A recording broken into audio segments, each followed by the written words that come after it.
Howdy, folks. I'm Brian, I'm Amber. and here's some Reddit. Our first letter is titled, Am I a Jerk for Letting My Niece Drink and Watch a Graphic Movie? You might think you know where this is going, but I don't think you know where this is going. I was spending the weekend at our family's cabin with my sister's family. They came in a few hours after me. I'm a 37-year-old female and realized they left a bunch of stuff they needed, so they were going to drive down to the nearest town for them. Well, my niece, a 23-year-old female, wanted to stay behind and enjoy the lake, so they left her behind, and it started raining, and there was no data or Wi Fi at the cabin, so she complained that there was nothing to do since she forgot to download something. Well, I checked my laptop and I had a bunch of old movies on it and I gave it to her. I didn't check what she was watching and she had headphones in, so I didn't hear anything. I didn't bother to check either because I assumed that she was an adult and could watch whatever she wanted anyways. At 23, that's generally what that means. Then she asked if she could get one of the beers that I brought with me and a few of the snacks, and I said okay, and I went to lay them down. My sister and husband came back after maybe 1.5 hours and found their girl watching the Dragon Tattoo 2009 version and on her second beer. They were so mad and were yelling at her until she said that I gave her the laptop and said that I could have some of the beer. And then they got mad at me and said she isn't allowed to drink and watch dirty movies and was going to turn her into a bad thing to say on YouTube. I definitely remember drinking as a family with my nephew, who is 21. Age of drinking where we live is 19 because we live in Canada. I asked if she had a medical condition or on meds, and they said no, but alcohol was bad, and so she shouldn't drink. They dismissed it when I asked why my nephew was drinking with us near holidays if she isn't allowed, and they argued that if they didn't let him drink at home, he would go out and get drunk and get into trouble. But, anyways, my niece was a good girl, and she wouldn't drink if it wasn't around. In my opinion, if my niece wants to drink, she can walk to any liquor store and get it anyways, so as long as she's not drinking too much, it shouldn't be a problem. But am I the jerk for letting my niece drink and watch a graphic movie? All right, folks, what do you think? Jerk or not the jerk? Not the jerk. She's an adult. Like, what is wrong with these people? She's literally an adult. There isn't any reason at all for her to be denied these things because, like, OP was wondering, well, is she on meds or is she on doing something? And they're like, no, she's just a nice girl. She doesn't need to drink. Yeah, gotta love the double standard. Like, oh, well, we have to let her brother drink because he would drink elsewhere, as if she doesn't also have the ability to drink elsewhere. Yeah, apparently not. Our next story is, am I the jerk for yelling at my husband and telling him to get over himself after he threw away my tampon box? I'm a 27-year-old and he's a 30-year-old, have been together for 3 years, married for 2 months. So here's the thing. I used to use pads for my periods, but recently was able to start using tampons. I have medical problems. In comparison, tampons work 10 times better for me, especially when I'm outside, say like at work or traveling. My husband Ryan hates them. He never truly gave a reason other than just to say that he doesn't feel comfortable with me using them. I didn't think it was a big deal at first since he said that he hates a lot of stuff that I do, but puts up with it anyway. Except for this. Oh my goodness. He asked that I go back to using pads, but I made it clear that since it's my body, I get to decide. He threw away some tampons he had access to, and I was getting upset, but to keep the peace, I just bought a box and hid it away from him. He somehow found it and threw it away. I didn't find that out until I had my period yesterday and realized I had no tampons to use. I was tired and too stressed. I just yelled at him after he admitted to throwing away the whole box. He argued that I already knew how he felt about this stuff, This stuff. and yet I decided to still keep it around. I lost it and told him he had no right to do this and told him to get over himself already. He stared at me, almost about to tear up or something, then walked out.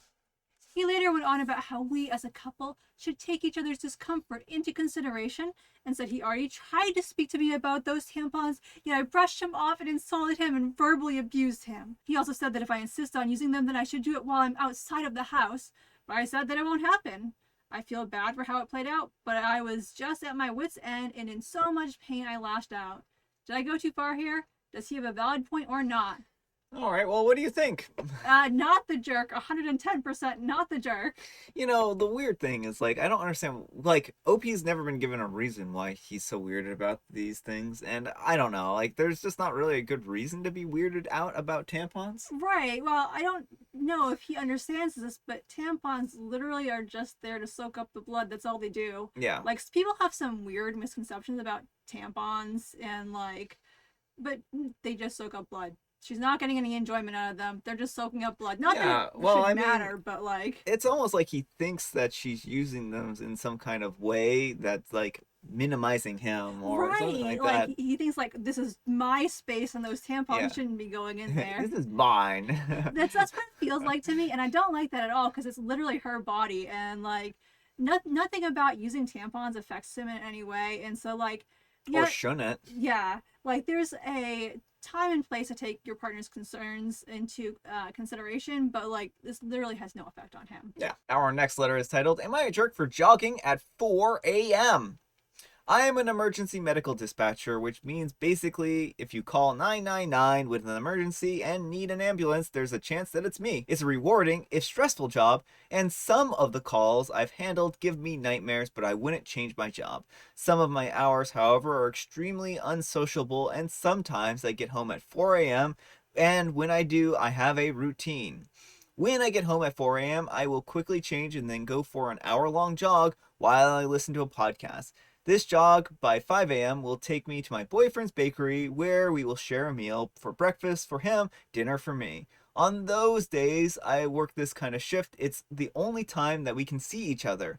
Then I help him set it up a little bit before heading back to my home and sleeping. All in all, nothing abnormal ever happens, but a new neighbor recently moved into my cul-de-sac. A woman in her late 30s or early 40s, I'm really not sure. I don't know my neighbors that well, as I don't often have the ability to socialize with them due to my work hours. During one of my recent jogs, I paused on my way out of the cul-de-sac on the pavement near her home to pick up a podcast on my phone, only to have her come out shouting at me about what I'm doing near her home and how I'd better get going before she calls the cops. I quickly apologized to her and explained that I'm her neighbor and that I'm just out for a jog. She didn't believe me, so in sight of her, I had to go and unlock my front door and prove to her that yes, I lived here, and she kept shouting about the police. After this, she stopped and retreated back into her home, so I continued my jog. Except she was watching me the next time I went out for a jog, and then the next time. Each time calling out vague threats about how the police and how I shouldn't be out at this time and how I was scaring her children always being out at this time. No, she's probably like, probably, if anything, the woman's like, you have a weird neighbor who's always jogging out at 4 a.m. and if you don't watch out, kids, she's gonna snatch you up or something like that. Right, like what if like if your kids are up at 4 a.m. watching the neighbors jog, like maybe that's the problem.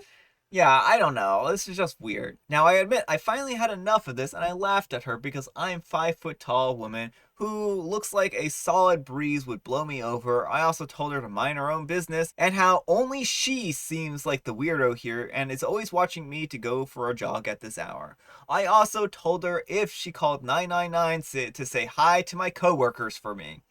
I'm not proud of how I lost my temper, but this was getting to me on how she's always doing this. It wasn't until my boyfriend suggested that we share a meal that day that maybe just had anxiety on seeing someone outside so early put her on edge, and she was handling it poorly. I admit that I feel guilty after I thought that me jogging for an hour after my shift was harmless, but I'm used to being put up at weird hours. And am I a jerk for jogging at this time? I would it freak you out if your neighbors did this? All right. I would say that no, this wouldn't freak me out. Would it freak you Yeah, out? I mean, I'm asleep at 4 a.m., so no, it wouldn't freak me out. You know, I've gone jogging at some pretty early hours in my time, and never has anyone ever like been angry about it, right? Yeah. I mean, I don't know if I've been out at as early as 4 a.m. for jogging, but I've definitely at some point times of my life been out at 5 a.m. jogging. Actually, I think we did have some exercise sessions at like 4 or 5 in the morning. It was not fun. I didn't like it. I don't like exercising that early in the morning. It does not wake me up like some people. Yeah, so I mean, the thing is, like, even if she's like feeling anxious about this, like, that's on her still. Well, I yeah, exactly. I have anxiety over all kinds of things, and I have to find ways to cope with it. Like, when your neighbor is doing something that is not harmful, like, it's not like she's coming in like pounding on the neighbor's window at like Yeah, 4 a.m. or something. Like, she's just not being disruptive. She's just doing her jog, right? yeah, And like the neighbor has already seen that she lives in this neighborhood. yeah. So there isn't like she's literally there no matter what. It doesn't matter what time of the day that she's going out, and exercising or whatnot. No, it just seems like this neighbor is going to have a problem with it no matter what. Right, like she has a bone to pick now, and Hmm. it's just a thing she can do now. Yeah, she just seems like she doesn't have anything better to do with her time other than bother people who are exercising. All right, folks, it is tea time. Your cup is trapped my cup. I can't get my tea. So I have given you some choices here, and I'll let you guess what kind of tea And I have. you can guess my tea, but it probably will not be hard. It won't come too much of a surprise. I will let you know right now. I have mint. But this would not be complete without a super silly riddle. So let's see what this book has in store for us today. Why is a baby like an old car? I don't know why. It never goes anywhere without a rattle. Oh my goodness. I don't even know if that makes any sense. Yeah, I'm wondering, like, these days, like, in the How many era of technology, how many people have rattles kicking around? yeah, like, is that still the norm? Like, I don't know. I mean, I imagine rattles probably have some right, there's play. definitely, like, noise making toys and stuff, but, like, Back in my day, we used to carry around gourds with seeds. That was our rattles. Oh no. No, no, Brian. all right, what tea do you have today, Brian? Oh yes, my tea I have is mint. Mint tea again. Mega mint. Our next story is, am I the jerk for saying at a recruiting event that I am tried out as the token girl engineer for every recruiting event? Ooh, apparently there's an update to this one. I haven't read that yet. I work at a tech company. I'm one of two women in a technical role, and the other is very introverted and wouldn't be great at recruiting. So every time there's a recruiting event, I get voluntold for it. It was especially frustrating for me because my whole team is under crunch time, and a day I spent recruiting is a day I have to make up later. I was at a recruiting event at a local college, and a young woman who was thinking of applying asked how the diversity at my company was. It looked good from our panel and promotional materials. Side note, almost every person of color, woman, or queer presenting person on the promo materials has either quit or never worked there in the first place. Oh, that's awful. I answered I answered honestly in front of a small group, well, there are two women in technical roles, and as one of them, it sometimes feels like working two jobs. One as an engineer and one as the token girl engineer who gets pulled away from work for every photo op or recruiting event. Honestly, if you like being a trailblazer and are prepared to take on the extra unspoken PR as the girl engineer, you might find a role here fulfilling. But if you prefer keeping your head down and focus on the technical side, it is easier to do that at a company where there is more gender and racial diversity. She appreciated my honesty, but the manager who was running the event told me to leave. I have a meeting with HR and my manager tomorrow.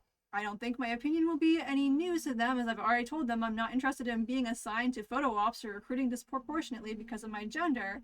And I've been told that it's important for me to be there to help recruit a more diverse staff since the company is trying to improve. I feel like they're mad that I said the quiet part out loud at the recruiting event, but it was an honest answer to the question, and I keep on being brought to these things from my unique perspective and whatnot. I think they might also see themselves as doing something good, trying to do outreach to a more diverse applicant pool, and see me as ruining that. Am I the jerk for what I said about my job? And then we have update after the meeting. Edit, I had the meeting. I recorded it with their consent, even though that was hard to come to an agreement on. I basically said that as I understood it, they had asked me to recruit because they want more female applicants and felt I could help recruit in a way the men on the team wouldn't, and that they wanted me there to share my unique perspectives as a woman in the field. Is that correct? My manager and HR confirmed that. I said that the role is often referred to as a trailblazer, but is also referred to as a token of a certain gender or race. But either way, the role was to publicly present the diversity of the company. And as I understood it, that was part of my role as mandated by management, to assist them in recruiting women. I said I was asked about my experience by a potential applicant, and I answered in what I felt was an honest way, saying, there are 2 women here. I feel that on top of a technical role, my role here as a woman is to be a trailblazer or a token for other women. If that dual role appeals to you, this would be a good fit. If a purely technical role appeals to you, then it may not be a good fit. I see this as similar to how other recruiters say, this is a very fast-paced role. If you enjoyed that role, you would be a good fit, but if not, if you don't, you may not be. And I was wondering why I'd been called to meet when other employees who had described the role and that sort of person they want to fill the role have not been. The HR lady said that token was often seen as having a negative connotation, and I was deterring applicants. I said that fast pace is also seen as a negative to people with outside obligations, for example. I didn't understand why being frank about the nature of my role was a problem. In fact, recruiters are often encouraged to be frank to attract candidates who are genuinely good matches. It would help attract the sort of woman who would like to be a token female engineer and deter the type of woman who would not. My manager got frustrated and raised his voice to say, nobody wants to be a token. Oh my goodness, did he just like have a meltdown here?